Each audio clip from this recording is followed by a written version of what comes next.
first time to try their halo-halo. Siguro ika-5th times na siguro na and still the same, never disappointed yun ang lasa, grabe. Grabe siya ka-creamy, wala kang may ma-feel na ice. And, kanan, the best siya. It's really the best halo-halo in Bayang City. No, naala sa Pasay, so don't forget to try this one. Nasa Ilati Irene Villaluz, it's only 135 pesos.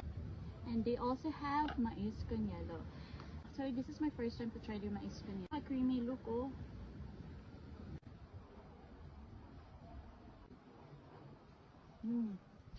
Melts in your mouth.